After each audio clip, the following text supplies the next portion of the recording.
Bros, Michigan Sports Network. You know, I made the comment about Anthony Edwards' must-see TV, and then last night with the Timberwolves, he played 29 minutes, had 9 points, 3 rebounds, 5 assists, and just had kind of an off night. And the group chat's coming after me, and I said, look, man, don't let the facts get in the way of a good story, because it's his first single-digit scoring game in 2 months, and the fourth game in 2 months in which he scored less than 20, but whatever. You know, you people to talk about whatever the hell you want. Time now to talk to a real guy who knows something about a thing or two. His name is Kyle Barlow. The best part about it is I'm sitting at work last night and called into the office, and they're telling me about how great it is, although I can't say the actual call letters or whatever, how great it was that we had this guy on, this coach that came on to tell all these great stories about when he was younger, listening to said call letters that I can't say, and how they were oozing over this guy. Coach Barlow, good morning to you, my friend. How are you?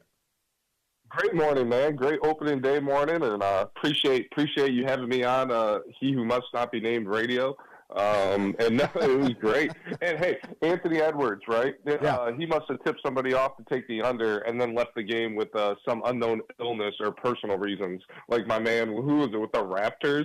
Like, what are we doing, Bellino? You got the NCAA proposing to ban prop bets for college athletes, which I tend to agree with. I love that. I think that's one of the smartest moves they've made, and they don't make a lot of smart moves, so we do need to applaud them when they do something that makes some sense. Yeah, like if you would see our guys' DMs, like they'll show me some DMs in Instagram and Twitter from just some whack jobs. Like, you missed that last layup to hit the under, like, blah, blah. Or even before the game, hey, like, how you feeling today? Like, you think you can get 4.5 assists? It's like, well, first of all, nobody gets 4.5 assists. What do? Throw to somebody to make and they get fouled and they make 1 out of 2 free throws? Is that a half an assist? Like, what are we even talking about, man? But yeah, that the story, the gambling, it's kind of taken a center stage a little bit, hasn't it? Right now with Ohtani, with I don't even know what that guy's name is. It's Jonte. Hell is his name? Jonte Porter, right? Michael Porter Jr.'s brother. Yeah, that's exactly it. So Jonte Porter, like, I don't even know who that is. And Michael Porter Jr.'s brother. That's who he is. But it's kind of taken center stage with, Ohtani, talking about prop bets. You talk about ESPN and pumping the NCAA women's tourney so much that they're fixing games, it seems like, in West Virginia and Iowa. And I know we're not here to talk about women's basketball. We're talking about gambling at the forefront and the ratings they need. They need Iowa versus LSU. Like, if you were to tell me one team shoots 32 free throws and one team shoots 5, like, it ceases to be, well, we were just more aggressive and took it to the basket better, right? Well, man, like, that's way too much of a discrepancy. The discrepancy is ridiculous, but is that too much of Caitlin Clark constantly on the refs? Like, our buddy Joe Kinsey right now is taking a lot of heat. He said he'll stand in front of the arrows for this one. I mean, don't let the facts get in the way of a good story, right? People are talking about, the men's tournament doesn't have any juice, and nobody's going to watch it. Highest, most watched men's tournament ever in history. Like North Carolina MSU did over 10 million viewers. It was round 2, for God's sakes. Like, come on. Like, what are we like, I don't know. I don't know how to say it politely. So I'll just skip that part. But Joe is out there doing the Lord's work, just taking shots right now. He is, and I actually clicked on his tweet, whether he tweeted this morning or last night. But I thought it was hilarious because I was following a thread, and you know how he replies to people calling the coaches very descriptive of the Iowa coaches, well, to say the least. If you want to look on Twitter, you can find it on Joe Kinsey. But yeah, very, very interesting. Gambling at the forefront, ratings at the forefront, watchability, yes. You want those matchups. So you want the women's tournament to catch up to the men. So you need Iowa versus LSU. So that's how you get 32 to 5 free throws, right? And does complaining to the refs really work?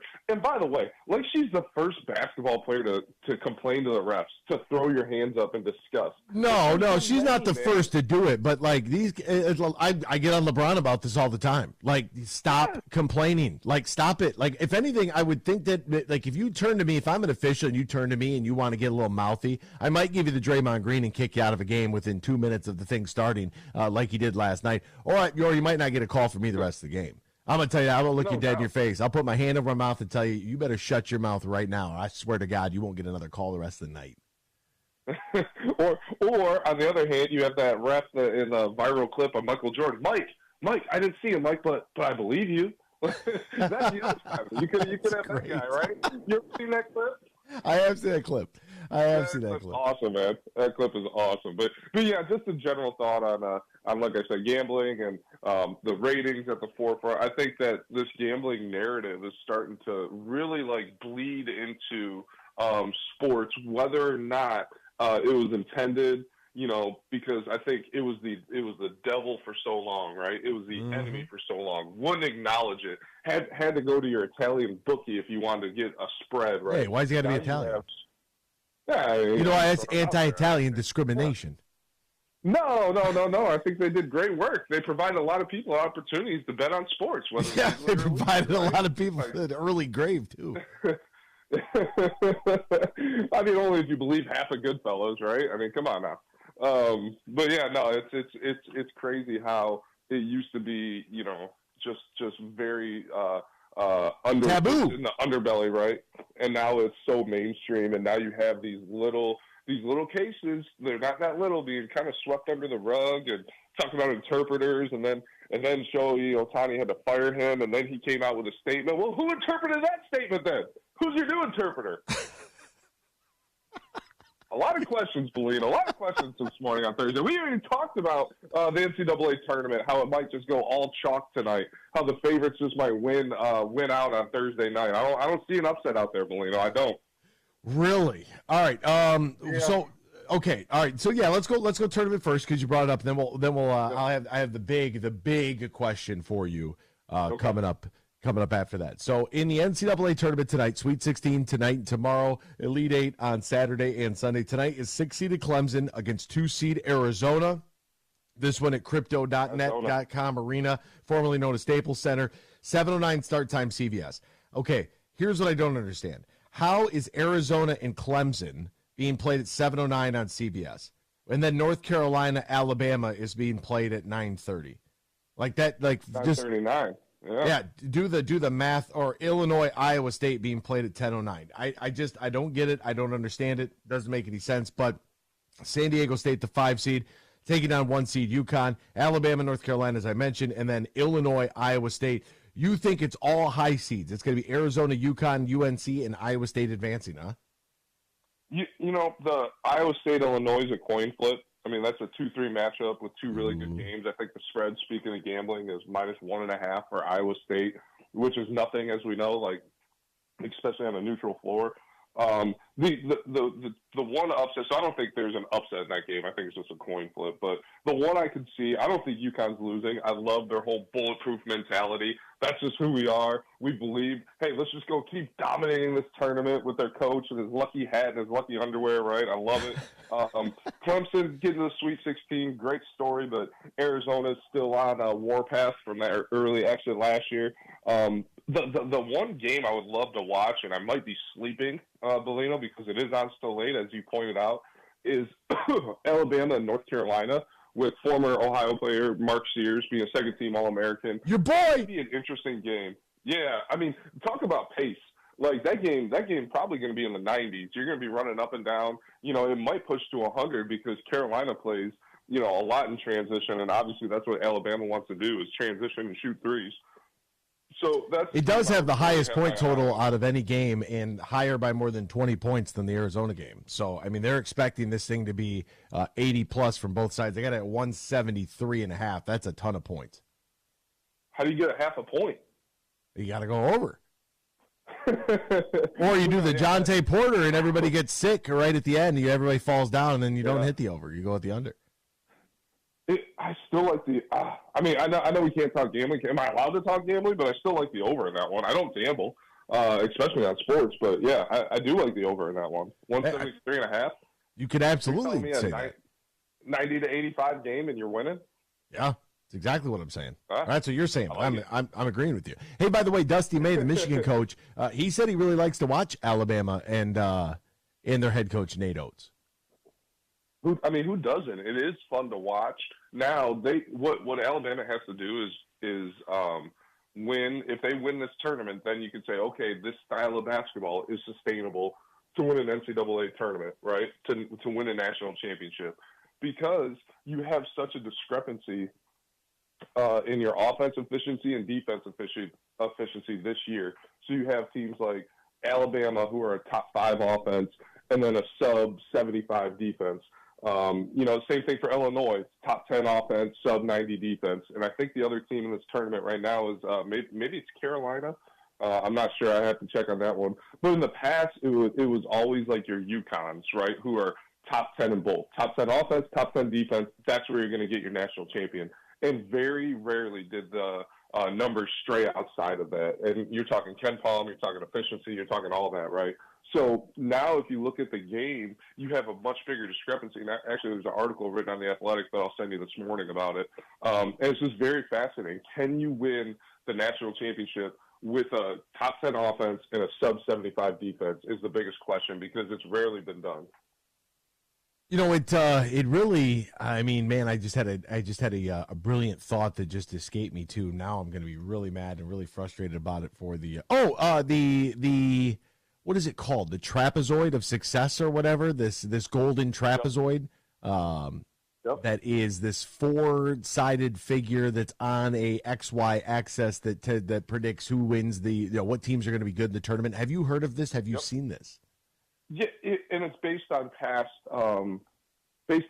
champions, right? So no team has won the tournament if their offense is ranked X and their defensive ranked X. Like every team who's won the tournament has had an offense ranked X and a defense ranked Y, right? So that's basically what that trapezoid is based on, and then you plot the numbers on a X and Y axis and say, okay, which teams fall inside this trapezoid? And you look at it, and there's 8 to 10 teams this year.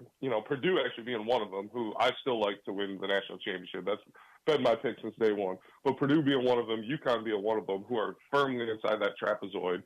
And it's like, okay, here's your national champions right here before the season even starts. These are your national championships that's coming out of one of these 8 to 10 teams, right? Mm-hmm. So that's what you're referring to. So yeah, I think it is. But again, back to my point. Can a team like Alabama, who I think would be outside that trapezoid, I'd have to check, can they win it all playing the style they're playing? Or is it the old moniker, right? Like defense never goes in slumps, right? Where offense, you could have an off shooting night on an NBA arena that you're not used to, and maybe those threes aren't falling. Like those are going to be the games where you look back afterwards and a guy like Nate Oshie can be like, well, we were 3 of 30 from 3 and we never do that. So it's just a cold shooting night. Well, it's like, if you want to win a national championship, if you want to win 5 straight games, you're going to have to overcome that somehow, right? And whether that's getting to the rim more, getting to the free throw line, or just sit down and guard it. You know what puts you immediately in the trapezoid? Having a guy that's 7'4", that puts you right there. You got 7-footers on your team. That really helps you get into that trapezoid. Tomorrow night's games, by the way, NC State and Marquette in Dallas at 7:09, followed up by that one's on CBS. True TV will be 5-seed Gonzaga taking on 1 Purdue. That is at Little Caesars Arena. We'll be live there from LCA tomorrow evening. Then 4-seed Duke versus 1-seed Houston on CBS at 9:30. The late game, Creighton, Tennessee, 10:09 tomorrow night from LCA. Really not happy about that. LCA really has some great games, like Gonzaga, Purdue, and Creighton, Tennessee. Great games. I know you're not happy because it's late. You draw the late one again, which somebody has to explain to me why LA got the early game today. Thank you. That's my whole point. That was my whole point. You're at Crypto.com Arena. Yeah, I'm not that smart, but right, I do know they're 3 hours behind us. But what a great matchup. Friday, I love Friday's slate, especially in LCA, and I was actually telling somebody about reminiscing, as one would say, the last time I think that the Detroit held the regional was the year before they held the Final Four, and it was in Ford Field. And I watched, me and my buddy, we watched Steph Curry take down Wisconsin. So we watched Davidson beat Wisconsin in Ford Field. And the next game was Kansas versus I can't remember who, and then Kansas ended Davidson Cinderella the next day. But great games. I'll always remember that because Steph Curry just going crazy on Wisconsin in that game. And, the hype had started to build with him in the first 2 rounds, culminating in that game. And it was awesome, man. And then you just watch Bill Self and Kansas just do what they do and decimate opponents. By the way, where's Hunter Dickinson at? Oh, $1 million, they said. Ooh. $1 million, they said. $1 million. Yeah. Can you believe that? What's the buyout to watch him jog up and down the floor? Couldn't get any NAL money, and it's that's the latest from the fact that Caleb Love and Terrence Shannon Jr. couldn't get into Michigan, and they're both leading their teams in the tournament, and that would have they were firmly committed to Michigan, and then Hunter Dickinson, we don't have a real NIL program, and Jalen Rose going off because Jawan got canned. Look, if those guys are on the team, is it different? Well, I don't know. I mean, you had a bunch of NBA guys on your roster already, and nothing really changed. I mean, I don't know. Is it different if those guys are there? It's probably, you're gonna win more than 8 games. I can tell you that much. I don't know, man. I agree with what you're saying. My whole point was, I'm not saying that. I think Hunter Dickinson killed Kansas this year. I think he, especially in the tournament. Mm-hmm. Like, I watched that game expecting to see Kansas, and all I saw was a 4v5 game taking place in transition because Hunter looked like he had a refrigerator on his back. Like he was lugging it up and down the court. I'm like, what is going on? This is your, $1 million player, right? You're 2 years, $4 million, or whatever they said it was. Like, can we get a buyout? I don't know. I'm sure Bill Self wishes that he could. I mean, that doesn't necessarily look like it's real money well spent. I mean, that was, but then it's the dangers. I don't know. I really don't know. I mean, I saw enough of it at Michigan where, there was, I could understand the impact, but I also understood that when you got somebody that was his size, he was struggled. I mean, Kofi Cockburn, not necessarily offensively this dominant, skillful player, but damn, he was big, and he was like he put it on Hunter and kind of neutralized him a little bit, and him becoming a focal point of Michigan's. Like I just don't know, man. The whole thing. I'm so happy Dusty May's here. We can kind of wipe our hands and keep it moving. And I just saw that Jalen Rose had said all that yesterday, and I'm like, okay. And if I had won the Powerball, things would be a lot different too. Guess what? You didn't get Caleb Love. You didn't get Terrence Shannon Jr., and I missed out on the Powerball. Like, it is what it is. Yeah. I got to do the best I can where I'm at with what I got. No doubt, man. No doubt. Yeah, it's very interesting. Excited for Coach May. Excited to see what he does. Obviously, I'll always be a fan of Michigan basketball, and my number's always open. If you see him, tell him that. I will definitely tell him that. And by the way, Tigers win 90 games this year? Oh yeah, we own the North, baby. We own the North. We're taking the North. We're taking this division. This division's up for the grabs. We're going to take it, even though we're still committed to just bookmarking at bats for all our young guys.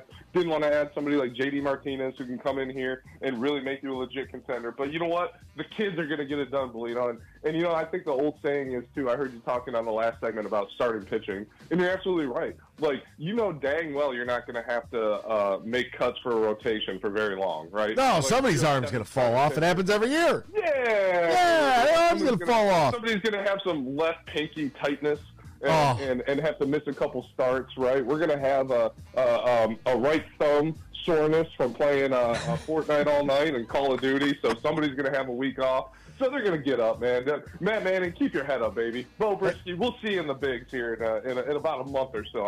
I think we all know that. His name is the coach. He reminisces. We'll be back. Thank you, Coach Barlow. We appreciate you. More X's and Bros after this. Michigan Sports Network.